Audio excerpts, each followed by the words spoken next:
Welcome everybody to this Canada Specialist Program webinar. Sarah from Tourism Winnipeg, please take it away. Perfect. Thanks, Charlie. Great. Okay, so I realized before I was saying good evening, but good evening from me and good morning, good afternoon for you. Charlie was explaining all the different time zones, so we'll just dive right in. But yeah, so Sarah Robinson, I'm the Business Development Manager at Tourism Winnipeg here, so representing specifically Winnipeg and giving you a little bit overview of old things, new things. So maybe this is a bit repetitive for some of you, but just an overall kind of all-inclusive Winnipeg experience for you this afternoon. So located right in the heart of North America, you know that Winnipeg is the hip and happening capital of Manitoba. Just to give you some data here, located on Treaty 1 land, more than 100 languages spoken, and a multicultural population of approximately 800,000. Winnipeg really provides a diverse and cosmopolitan flair. And we have a continental climate. So just explaining before, really chilly temperatures, really warm temperatures in our summer months, and really great place to visit all year round, all 4 seasons. Okay, so Winnipeg has more than 6,000 years of history as a result of its significance as an Indigenous meeting place. The Forks, which you see in this photo, was the site of this meeting place and was also a significant trading post during the fur trade. The Forks today is just an expansive site. It's a great meeting place as well. It is the home to various events. You can see an event going on here right now. There's a hotel on site. There's the Children's Museum, a marketplace. It's really a great place to spend a day or an afternoon and pick up some local souvenirs and goods and grab a bite to eat. So this is what it looks like inside of the marketplace. Again, a 4-season destination featuring this bustling market. There's restaurants, riverboat tours, outdoor art installations. You can go ice skating on the longest river trail in the world while admiring architectural warming huts along the way. So this photo that you see right here is inside of the market, and those little kiosks that you see are all the different food kiosks that you can grab a bite to eat. All right, so Winnipeg is home to the largest French-speaking population west of the Great Lakes. Across the Red River via the Esplanade Riel walking bridge is St. Boniface, Winnipeg's French district. And this is where you can find cafes and unique shops and architectural features like the St. Boniface Cathedral, which you see right here. So a beautiful, beautiful building, and really just a great place to peruse and explore and grab some local items to take home as well.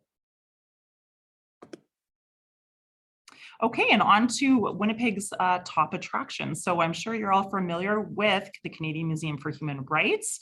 So this is the first museum solely dedicated to the evolution, celebration, and future of human rights.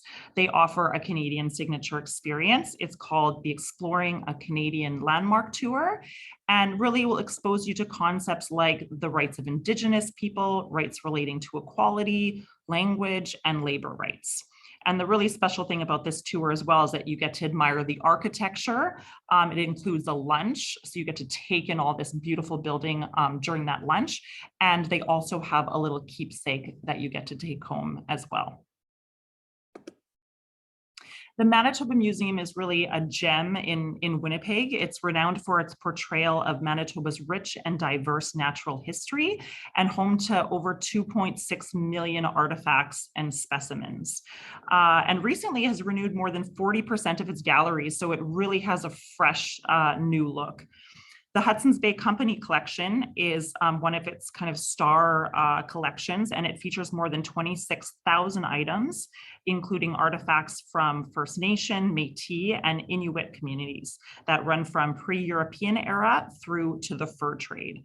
And this experience really fits well with a trip to Churchill. They offer really amazing programming that fits with a Churchill programming, such as Aurora Borealis programming.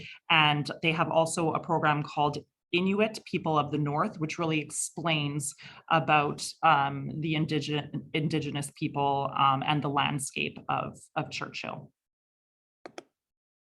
Okay, so this is one of Winnipeg's star attractions. I'm sure you're very familiar with our Assiniboine Park Zoo, and this is the Journey to Churchill exhibit. It's the most comprehensive northern species exhibit in the world.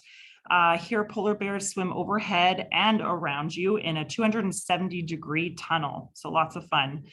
They also offer a Canadian signature experience where you get an exclusive behind-the-scenes tour of the laboratories of the Leatherdale International Polar Bear Conservation Center, and really learn how the work being done in zoos around the world is impacting wildlife conservation and environmental protection. This is another really great experience to add to an itinerary prior to a trip north to Churchill. Okay, this is really exciting for Winnipeg and for Manitoba. It's called Canada's Diversity Gardens. So it's a $75 million indoor and outdoor horticultural attraction that recreates biomes from around the world to explore relationships that exist between people and plants. So a little bit of a mouthful, there's lots going on there, but the attraction is just really going to fit in nicely with garden tourism if you have some guests that are really interested in that aspect of tourism. The outdoor gardens, which you see here, just opened this past summer, really stunning and a really great place to walk around and explore all the different gardens. And we're very excited for the indoor biome to open in fall of 2021. So that's that kind of at the front of the top of the screen, kind of like the structure that you see. That's where all the biomes are going to be housed. And there will be a Mediterranean, tropical butterfly garden, and indigenous gardens. So we're really excited to see that open next year. This is another really exciting attraction that actually just opened in March of 2021.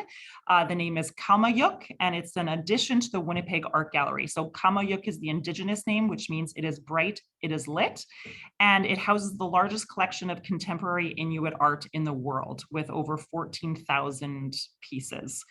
Very, very exciting. This is the outside of the building, and inside, this is what it looks like. The design really reflects the Arctic landscape and features the world's first visible art vault of its time. So it's 3 stories, it's a working vault. It's really just absolutely incredible to see it up close. The Royal Canadian Mint. So Ottawa in Canada, they also have a mint, and Winnipeg has a mint as well.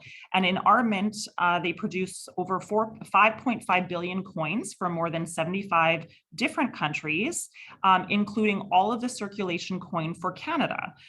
So on a 45-minute tour, you can learn everything about this amazing building and structure in Winnipeg, from coin design to international shipping. So it's a really great addition to an itinerary. Fort White Alive is 660 acres of reclaimed urban green space. They also offer a Canadian signature experience where you can get up close to a herd of 30 bison and really learn the importance of these creatures to the region's Indigenous peoples. The great thing about Fort White Alive is that it really fits nicely if your guests are interested in ecotourism or agricultural tourism, sustainable tourism, and you have this expansive space right in the city limits of Winnipeg, only really about 20 minutes from downtown. This is something that is coming up for 2022. We're very excited. It's called the Royal Aviation Museum of Western Canada. So it's home to one of the largest and most historically significant aviation collections in Canada. And so in 2022, it is set to open its doors with a new purpose-built, state-of-the-art building that will showcase the past, present, and future of flight. So really stunning. This is just a rendering, obviously, because it's not quite open, but it's located right at the airport. And we're very, very excited for it to open brand new next year. Okay, and the next few slides are great kind of complementary ideas for an itinerary. We have many different wellness options. This is just one. The name is Thermea by Nordic Spa Nature, one of my favorite spots. I was just there on the weekend. So it features hot and cold thermal pools surrounded by nature, and great all season long. But winter is my personal favorite. Winnipeg has a very booming culinary scene as well. It really offers a diverse range of cuisine, everything from Filipino to French Canadian, Italian to Spanish tapas, extremely multicultural. And we also boast an expanding craft brewery and distillery scene. So there's more than 25 spots to check out. So that's always a fun thing to add to an itinerary as well. Okay, and finally, very excited to talk about Winnipeg being a winter city. We do have an official winter city designation, and you know, our winters are cold and chilly, but we embrace winter, and we absolutely love all the unique, amazing things you can do in the city during winter. So to end off, I'm going to show you a short 30-second video showcasing some of these wonderful experiences.